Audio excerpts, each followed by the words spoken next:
Овој пат во серијалот имаме неколку прашања за вас. Го поканивме професор доктор Ненад Марковиќ од Правниот факултет, од студиите за политички науки, да ни гостува и да ни дозволи да му поставиме неколку прашања кои се однесуваат на глобалните промени што се случуваат во светот на идеолошки план, но не само на идеолошки план, тие секако, а со професорот ќе го разговараме тоа, имаат свое влијание, а можеби и тргнуваат од тоа да се измести некако рамнотежата во светот во однос на економските влијанија, во однос на политичките влијанија и така натаму. Професоре, ви благодарам што ја прифативте поканата да учествувате во овој серијал. Имаме неколку прашања за вас на порталот Рацин МК. И еве да почнеме баш од тоа што го најав. Гледаме на светската сцена големи промени, гледаме и некои тоа го толкуваат како редефинирање на влијанијата од позиции на моќ во однос на големите сили, во однос на сферите на влијание кои, како што реков, не се сега само географски, туку многу повеќе и политички и безбедносни. Но зад нив стои една идеолошка матрица која досега не беше на тој начин видливо истакната. Дали се согласувате со тоа? Се согласувам во потполност, не беше видливо истакната затоа што можеби тој од на глобализацијата не беше до таа мера видлив. Она што е зад идеологизирањето на таа нова безбедносна ситуација, една нова конзервативна политика која станува доминантна на светско ниво и која во склоп со глобализацијата дава јас би рекол, еден резултат кој, најгенерички се вика неоконзервативизам, а всушност значи прилагодена конзервативна идеологија токму на овие нови прилики кои се глобални. Се разбира дека тоа е само еден дел од приказната за која веројатно ќе кажеме нешто и понатаму. Меѓутоа јасно е дека светот во кој живееме во главном се менува заради тоа што, ако тоа на некој не му јасно, веќе треба да му стане, униполарноста на светот е веќе предизвикана. Јас припаѓам на онаа генерација која растеше со крајот на историјата и последниот човек на Фукујама, со потоа излезе третиот бран од Семјуел Хантингтон, за потоа да напише една книга која многу повеќе одговара на ова што денеска се случува Семјуел Хантингтон. Имав прилика и Фукујама да го пречекам на правниот факултет и лично малку да поразговараме на овие теми. Многу е јасно дека таа книга беше напишана под влијание на еден триумфализам на либералната демократија, чиј крај веќе го сведочиме. Така да можеби го сведочиме крајот на историјата, односно еден, јас би рекол, глобален пораз на либералната идеологија која веројатно и самата е виновна за позицијата во која се доведе, но и условите кои се променија се во секој случај придонесоа кон тоа. Ако треба да препорачам само две книги кои треба да ви го разјаснат, да ви разраснат таа промена на ниво на ставови. Можеби не на ниво на кој го поставите прашањето од аспект на некаква глобална геополитика, би препорачал да ја прочитате Тивка револуција од Роналд Инглхарт од 77 и потоа напише една книга со малку подсмешлив, малку пред 2-3 години пред својата смрт, почина 2021, се викаше Тивка револуција во Рикверц. Околу материјалистичките и постматеријалистичките вредности кои владат и таа која согледате таа микроперспектива и потоа ја видите целата безбедносна архитектура нова која настанува во светот или која е веќе настаната, можеби веќе не можеме да го користиме терминот настанува. Таа е веќе настаната и постои. Ќе видите дека тие тези коинцидираат од едно, можеби не е микро, можеби едно мезо ниво, средно ниво на гледање на вредности општествени до посебно кај западниот свет, до она што е нова безбедносна архитектура која во чија основа лежи предизвикување на моќта на глобалниот хегемон, тоа се Соединетите американски држави, во економската сфера се разбира предизвикување на доминацијата на доларот. Сега каде е тука Европа, каде ќе се вклопи, веќе едно друго прашање, многу комплицирано. Да, ќе разговараме за тоа бидејќи е многу интересно и битно, значајно за нас, бидејќи ние сме во Европа, во центарот на Европа, тие влијанија секако ќе не допираат и нас и ќе ве прашам и за тоа понатаму. Но тука како следно прашање би сакал нешто што го начнавте, што го ослободи тој простор? Дали кризата на либералната демократија, дали крајот на историјата според концептот на Фукујама го отвори просторот за влез на десницата и тоа на оваа, јас ќе ја наречам екстремната десница која тендира кон некои поекстремни варијанти во спектрот на својата идеологија. Дали тоа беше основната причина?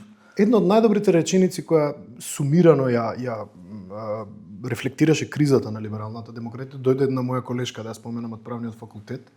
Можеби нема да сака да ја референцираме, веќе премолчиме, меѓутоа кажа во една прилика дека либералната левица или либералите и левицата, што не е ист поим, патем биде речено, заборавија да ги адресираат стравовите на популацијата.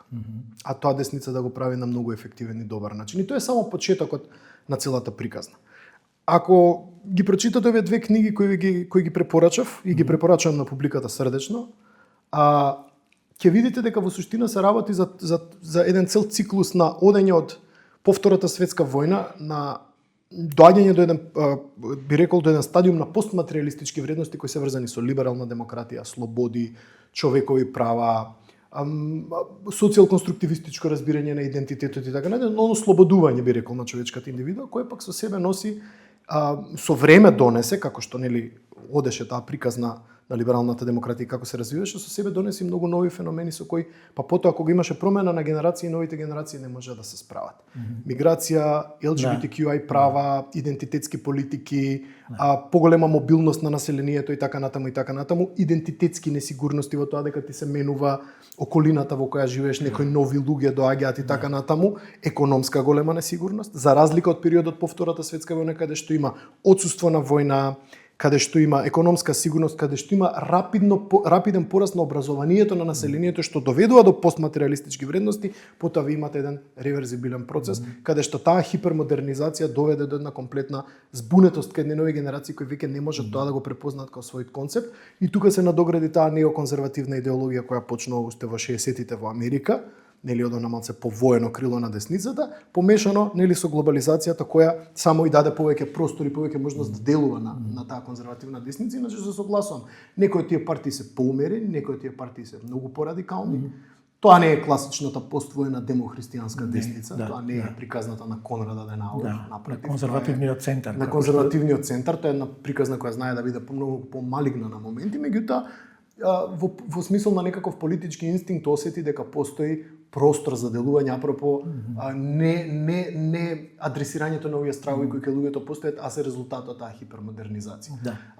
Тука и либералите и левицата си имаат своја вина, не го препознаа моментот кога се одредена можеби политика требаше да се запрели малку да се подуспори и дозволија да тие несигурности станат предоминантни кај една нова генерација која сега не ги препознава како вредности. И ги бара решенијата и ги бара решенијата и често ги бара на брз, ефикасен начин. Знаете, основната на популистичките партии да ви ветат дека имаат решение и кога го нема. Јас имам во концептот кога го подготвувавме овој интервју едно прашање кое се однесува на левицата, на социјалдемократијата и така натаму, и дали таа треба да се врати на своите корени, но сега ќе го поставам тоа прашање затоа што ме поттикна зошто не можеше да ги препознае овој политичкиот спектар на левата страна, зошто не можеше, уствари ги препознава, ама зошто не најде решенија?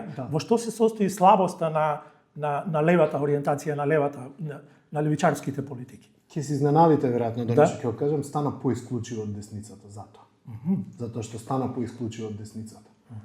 Ајде да погледнеме две паралелни пруги по кои се движиш, или два паралелни пата по кои се движи приказната на новата левица. Едниот ви економскиот, врзан за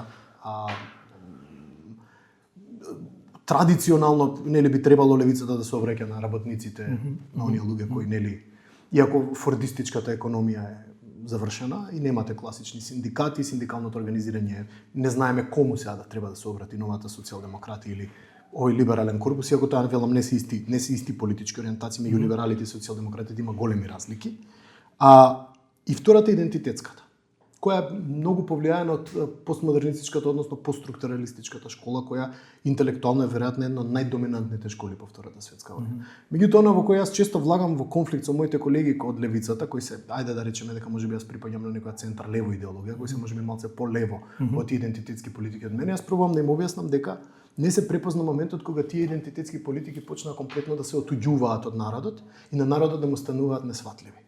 Од друга страна, академијата, посебно во Соединетите Американски држави, претежно припаѓаше на тој корпус на леви идентитетски политики, тоа беше она што беше популарно и направи комплетна доминација во интелектуалната сфера, без да препознае дека она што го продава како продукт, она што го нуди, комплетно е веќе неразбирливо и нејасно за најголем дел од народот. И потоа истата таа јавност беше многу шокирана кога видела дека огромни маси луѓе се вртат на пример во првиот мандат на Трамп кон Трамп или кон тој тип на политичари.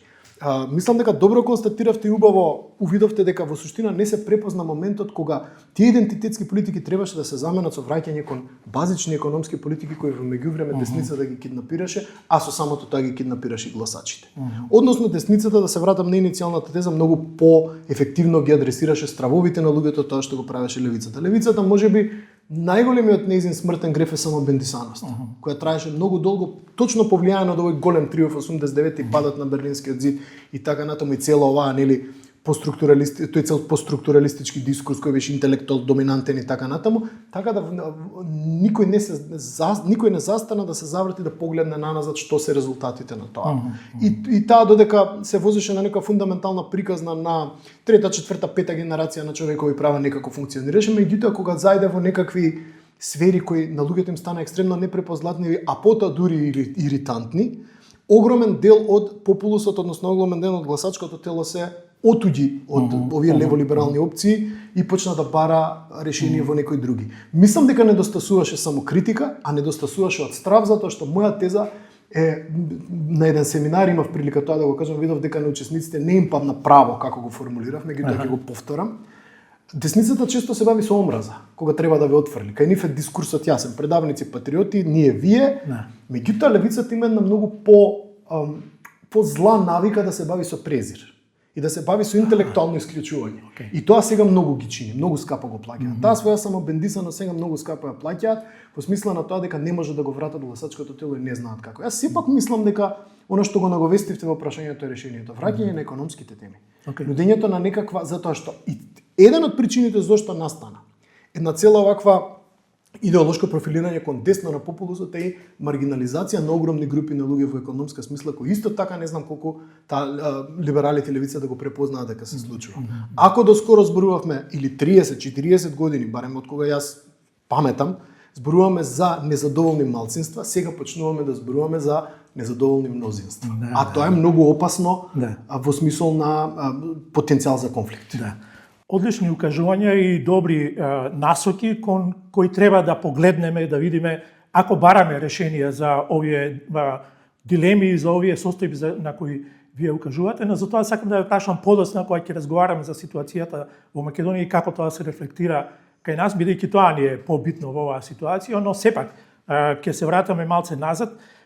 Она што сакам да го прашам како следно е дека јас препознавам, и вие ќе ми кажете дали сум во право или не, препознаваме една дисеминација на таа нова идеологија сега во светот. И сакам да прашам на што се должи тоа. Тоа може да го објасниме, например, со некој, ќе го употребам зборот на интернационализам, во било која смисла, имало такви појави, но дали овој пат сега тоа го потврдува претходните искуства или оваа дисеминација на таа идеологија произлегува од некакви нови причини и од некакви нови цели што си ги имаат поставено. Само ќе спомнам, минатата недела имаше во Унгарија конференцијата за конзервативна акција форум, односно голем настан. Месец дена претходно во Полска имаше таков настан, сега следува во други земји, па дури и во Австралија се најавува една таква конференција на која гостуваат главно луѓе блиски до Трамп и до новата американска администрација, а како последица на тоа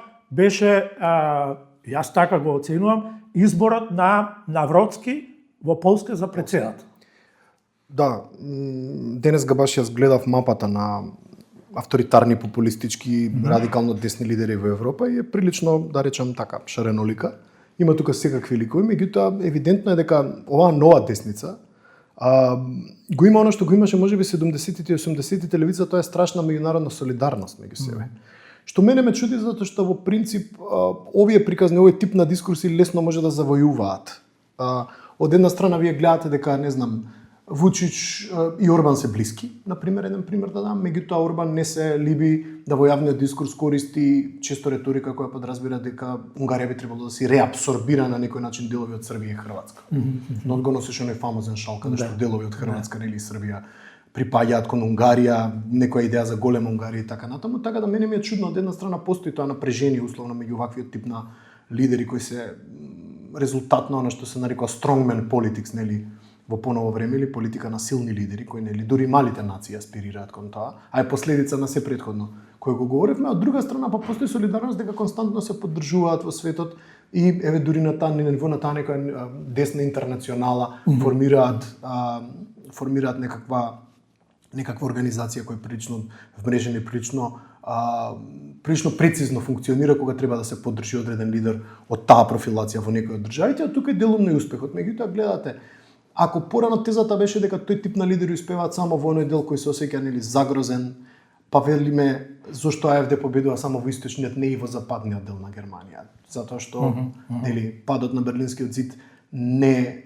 дозволи баш еднакво да се развијат двата дела на Германија. Оние кои се осеќаат прелажани после 30 на 40 години од падот на Берлинскиот зид велат, знаете што, ние сега никогаш не се изедначивме со западните германци, ова е нашата мала одмазда во таа смисла. И мислам дека оно што го нуди таа неоконзервативна десница е адресирање на стравови секако, на еден прилично базичен начин, ќе ги избркаме мигрантите, ќе укинеме било што е врзано за било какви права на сексуални малцинства и така натаму, една разантна акција што е врзано со оно што Хофстед го нарекува избегнување на неизвестност. Луѓето не сакаат, фундаментално не сакаат неизвестност. Сакаат да им дадеш извесен одговор на прашањата кои ги мачат. И тоа десницата го прави многу поефикасно, дури по цена да биде нетолерантна, дури по цена да не ги прифаќа овие модернизирачки или постматериалистички концепти, а не ги прифаќа, напротив ги предизвикува.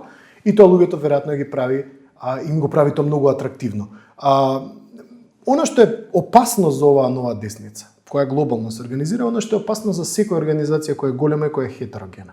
Конфликтите внатре. Овој strongman politics нужно, барем на некои точки, можеби не секаде, ќе доведе до конфликти помеѓу државите, баш заради тоа што вие не можете често да го, посебно кај поголемите сили, што се покажа на примерот на Русија, не може да го контролирате тој strongman импулс без тој да се прелее вон границите од вашата држава. И тука очекувам компликација на оваа ситуација. Еве вчера Маск баш ни покажа како тоа функционира. Во првиот момент кога не беше дел од администрација на Трамп, веднаш го нападна Трамп затоа што го загрозува неговиот бизнис и она што е резултат на непродажба на Тесла во Европа и така натаму. Така да, имаат причина за триумф, имаат причина за славие. Меѓутоа не сум сигурен дека имаат интегрален план. Јас за разлика од вас не се согласувам дека планот е јасен. Вредностите се јасни, она што го нудат е јасно. Меѓутоа како ќе се реконфигурираат на глобална на тоа некој глобално ниво односите, тука не мислам дека постои јасен план и тука баш мислам дека ќе дојде до големи конфликти меѓу самите лидери од оваа профилација, затоа што како што велам тешко се тој тигар е многу силен кога го јавнете на национализам и популизам и многу тешко се контролира и многу лесно излага од шини. Да, го спомнавте тигарот. Никсон ја има таа позната реченица. Не бев свесен кога го јавнав тигарот. Да, така е, апсолутно. Во што влегува. Добро, да одиме понатаму, да се осврнеме сега на Европа. Како сето ова се одразува во Европа? Гледаме промени во структурата и во Европа на политички план, на известна доминација или тренд на доминација на десницата за сметка на тоа што ние Европа ја препознаваме и во нашите глави постои како унија во која се почитува различностите, во која се негуваат вредности за прифаќање на сите категории, на неисклучување, напротив, на инклузивност. Така натаму, сега наеднаш доаѓа една идеологија која сето тоа е спротивност на таа идеологија. Како ќе реагира Европа во таа насока? Мислам дека на Европа предстојат неколку процеси. Прво, процесот на реконзервативизација на политичката сцена е присутни во огромен број на европските држави, како од оние од Европската унија, така и оние кои се вон. Не е тоа нешто што е одмина Европската унија. Мислам дека тој процес ќе продолжи и нема да замре ниту на следните избори, ниту на тие последнив, напротив. Меѓутоа, она што на поглобален план се случи е што можеби за прв пат Европа доби една лекција, меѓутоа за која треба да биде благодарна, по мене, воопшто не треба да протестира, а тоа е дека од тука натаму е секој за себе. Тоа е новата политика глобална и Трамп многу јасно им стави до знање, мислам дека тоа можеби нема да заврши со Трамп, дека ние можеме да бидеме пријатели, ние можеме да си веруваме, не знам, НАТО секако нема да го растурат, се разбира дека тоа беше само малце предизборен пиар, барем после овие последни контакти на Трамп со Путин, каде што разбра со кого има работа, веројатно нема ни на памет да го растура НАТО. Меѓутоа јасно е дека им стави да знање дека ќе морате малку со свои сили да се борите. И мислам дека тука Велика Британија, која веќе не е дел од Европската унија, Полска, Франција, Германија, неколку други држави покажа многу јасна иницијатива дека имаат намера да преземат малку водство во таа смисла, уплашени од она што се случува со Русија. Бев протолкуван дека заговарам некаква војна меѓу Европа и Русија, веднаш тоа да го разјаснам со вашите гледачи, дека не заговарам. Би сакал ситуацијата да се смири и да се врати во нормала, меѓутоа она што нужно ќе се случи под влијание на овој, јас би рекол, стравот е најсилен мотиватор, ќе се случи веројатно милитаризација на Европа. А тоа ќе значи дека ќе нема пари за социјални програми, ќе нема пари за образование и за многу други работи, односно дека тој свет на постматеријалистички либерални вредности веројатно веќе ќе нема финансиски фундамент. Напротив, ќе се оди баш на оние сурвивалистички вредности што велат Ингелхарт и Вецел, односно вредности на преживување и на една реконзервативизација на континентот и милитаризација, а како ќе се реши проблемот визави нашиот регион, тоа е веќе едно друго прашање, дали ќе бидеме интегрирани, оставени настрана и така натаму, тоа веќе е нешто што е вон моите можности за предвидување. Во секој случај не среди по мене една можеби тивка, можеби не така интензивна, меѓутоа јасна трка во наоружување. Она што се случува во Англија, во Франција, во Полска, па делумно и во другите држави јасно укажува на тоа. Веќе се јасно објавени буџетите зголемени енормно. Можеби нема Европа да потроши колку што планираше на почетокот, Европа како Европа ќе спланира 800, ќе најде 80 милиарди евра и на крај ќе потроши 8. За жал, тоа е фундаменталниот дефицит на Европа, нели тој процес на донесување на одлуки е многу бавен, многу спор.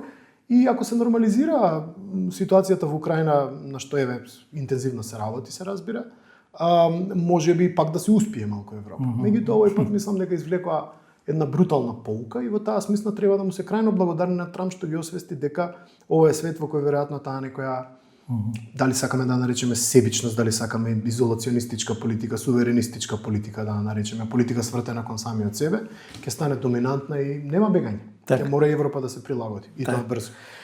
Ајде да се префрлиме на нашата територија. Ќе треба и секако и нашата држава Македонија да се прилагоди или да препознава своја позиција во однос на овие големи промени што се случуваат на светот. И дали препознавате некако придвижување во таа насока? Дали гледате во тоа што, не знам, на почетокот на мандатот, добро, тоа се совпадна и со изборот на Трамп во Америка негде на крајот на летото, есента и така натаму, новата актуелна власт во Македонија покажа голем интерес кон тоа да биде таму видлива во полето на видливост на, можеби не толку на Трамп како што сакаат, туку во повеќе во видливото поле на новата американска администрација и една нагласена, ја не можам да не го поврзам тоа, нагласена врска, воспоставување на врска со Унгарија, која ја продава тука дека Орбан е еден од најголемите партнери, најдоверливите партнери, европски партнери на Трамп. Има тоа многу врска и со случувањата во Украина, ќе ви кажам и како. Мислам дека основоположник на тој успешен авторитарен модел на владење сепак беше Владимир Путин. И немојте да ви изненади дека кај гласачите на одредени десни партии во Македонија тој е апсолутно најпопуларниот лидер. Тоа треба се да ви кажат прилика. И тука нема што да разговараме, тоа се тврди податоци, јас не ги измислувам. Тоа беа податоци на Ири, меѓу другото пред да затворат за жал својата канцеларија во Скопје. Тоа дури не беа податоци од американската левица, беа од американската десница, кој кажува дека Путин, меѓутоа он се компрометираше со војната во Украина. И сега таа нова десница во Европа па и на Балканот бара нов голем татко, нели голем патрон. Тоа е секако Орбан, кој најуспешно успеа тој модел да го спроведи и веројатно заедно со Ердоган. И тоа е таа линија Фицо, Орбан, Ердоган, Вучич и така натаму. Ќе видиме дали Кенас Мицковски ќе се приклучи кон таа би рекол кон таа екипа. Тој има желба, евидентно е дека има желба, меѓутоа не сум сигурен дека е спремен да оди толку далеку во некои работи. Мене ми личи дека сепак или мојата надеж е дека сепак нашата влада има поголем демократски капацитет од тоа. Тој тип, иако сите работи му одат во прилог, односно непостоењето на опозиција во моментот, екстремно слаба опозиција, немањето никаков отпор општествен, цела една општествена енергија после шарената револуција издиша и така натаму, се им оди во прилог тоа да го направи. Јас сепак се надевам дека нема да одат толку далеку. И тоа факт е дека Орбан се гледа како идеен татко сега на тој проект.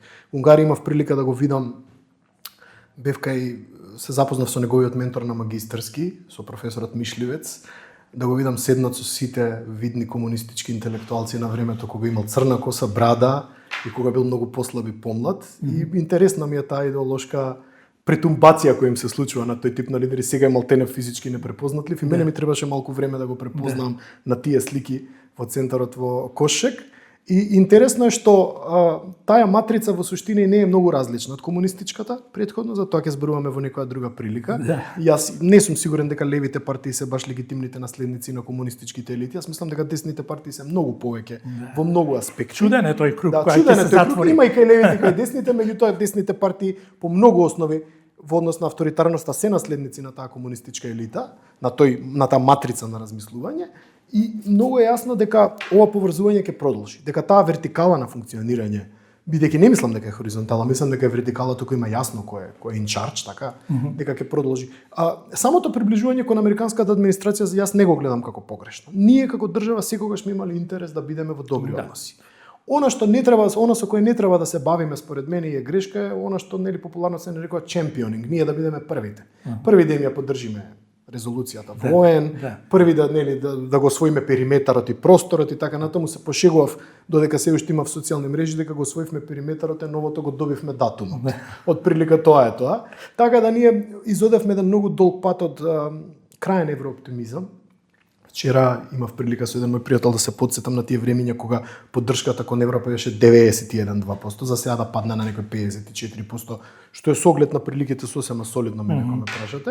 До тоа да тој проект комплетно го ставиме on hold или да не речем го умртвиме. Јас не мислам дека во наредните 7-8-10 години ние било што ќе преземеме во однос на ова. Мислам дека се тоа е едно губење. Целиот овој оптимизам дека ние ќе мрднеме во не знам уставни измени така натаму по мене апсолутно губење време. Јас веќе одбивам да разговарам за тоа. Мене ми е јасно дека ова ќе биде еден долг, како велат американците, standstill, односно една притисната пауза во која ништо нема да се случува. И тоа да го субституираме со некоја нова deus ex machina фактора, тоа е Трамповата администрација. Мене самиот и во првиот случај на претераниот еврооптимизам, на кој ја можеби самиот сум бил жртва, и во вториот случај со Трамп мене ме нервира самиот метод на размислување дека нас ни треба некаков надворешен фактор кој ќе не спаси, кој ќе не оправи и кој не знам ќе придонесе да ние радикално ја смениме политичката клима. Не може. Значи само ние можеме тоа внатре да го направиме. Така да во суштина не постои разлика од она што Европската унија ни го наметнува како стандарди и она што ние сакаме да го направиме. Ние живееме во време на тотално лажна дихотомија. Судство, јавна администрација, економија, корупција, непотизам и така натаму не се работи кои треба Европската унија да ти ги каже дека треба да ги следиш, а точно тоа ти го бара, не бара ништо повеќе. Јас апсолутно се согласувам со тоа дека ние треба и требаше во голема мерка уште многу одамна да се европеизираме, ако можам пак повторно да го употребам тој збор, и да ги дигаме стандардите дома и да ги правиме според европските мерила, а не да очекуваме ова што вие го велите, некој голем татко во ликот на Европската унија кој ќе не извади или во ликот на Трамп оваа ситуација. Или во ликот на Орбан. Да, и тука сакам да прашам, вие спомнавте ако сега малку ќе се вратам на идеологијата на ова вие го нарекувате неоконзервативизам, дека не го доведуваат во прашање функционирањето на НАТО, ги дигнаа малце стандардите околу процентот на учество на земјите во буџетот на НАТО, но тие два столба НАТО и Европската унија беа оние околу кои се држеше некако Македонија дека тоа ќе не изведе, ќе не стави во Европа, во Европската унија. Сега ако е НАТО сепак стабилно, што ќе биде, како дали европеизацијата дома е одговор на прашањето на Европската унија? Секогаш се разбира. Она што е проблем и по мене се наметна како една се направи една тивка нормализација овие, да речеме, некаде од 2006 наму, со доаѓањето на владата на Груевски, дека во оној момент кога нашата европска приказна престанува, ние нужно се свртуваме кон заробување на државата и кон срозување на сите и уништување на сите демократски стандарди. Дури успеа да се направи оно што се нарекува јукстапозиција, контрапозиција. Значи, кога нема европска приказна, ние можеме да правиме што сакаме. Затоа што тоа некако природен след на настаните.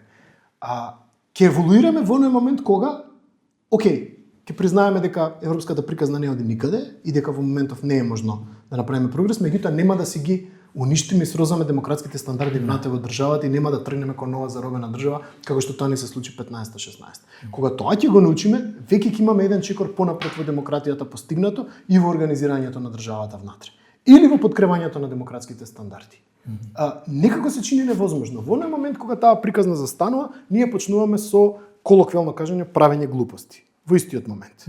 Тоа се, ги знаете типичните, како да кажам, има дури литература политолошка богата на таа тема.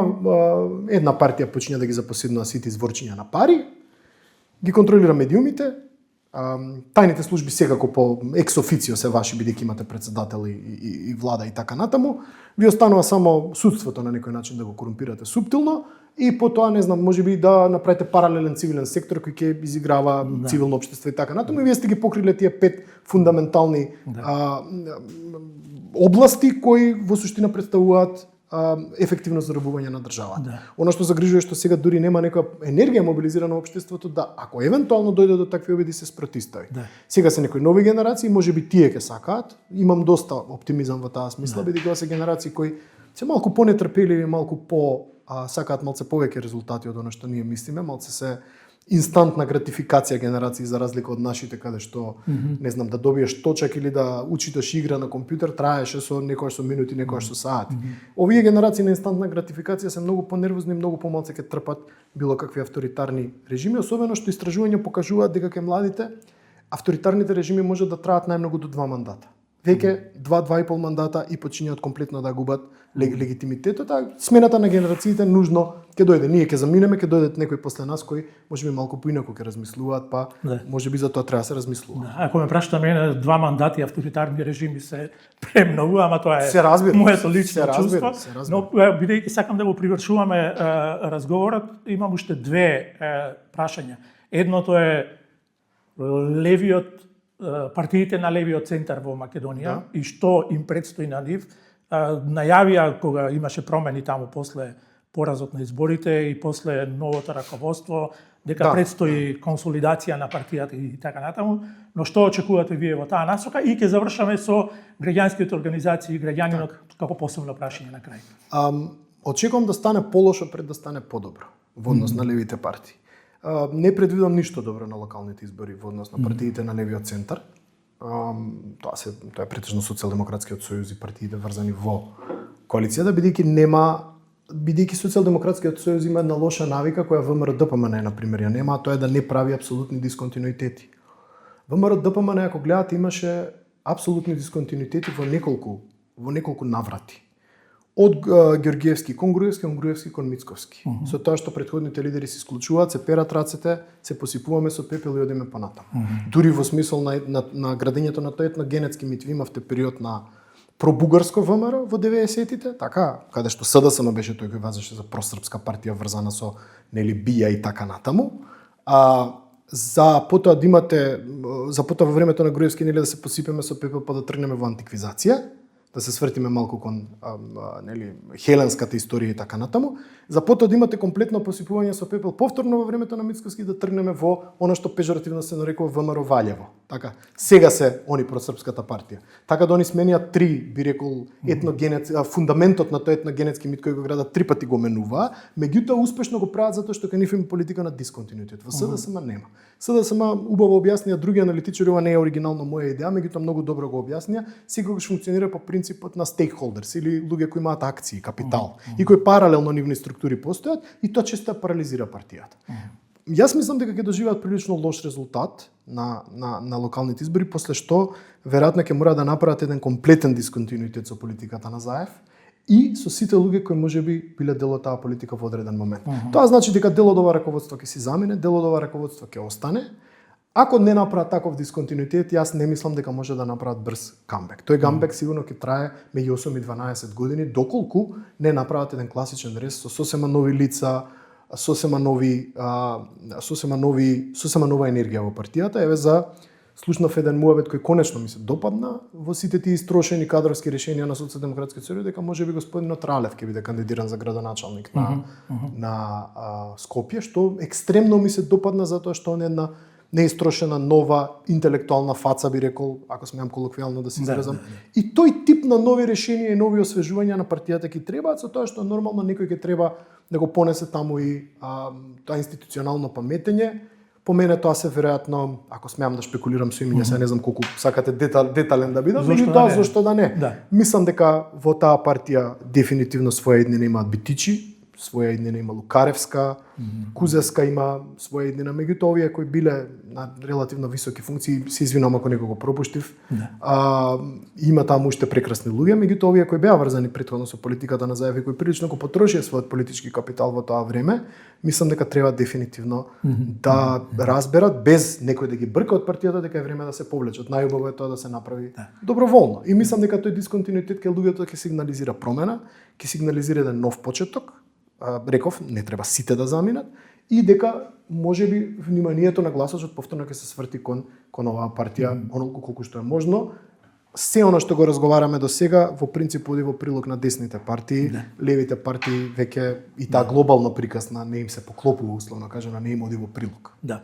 И на крајот, како што најави, за да не испадне дека нема да го поставам таа прашање, иако сме при крај со интервјуто, граѓанинот и граѓанските организации, имаме една ситуација во која во овој нов концепт и идеолошки, и технолошки и така натаму, под силно влијание на медиумите, особено социјалните, она што некојаш се нарекуваше, беше potato coach на англиски, или coach potato. Couch potato, couch potato.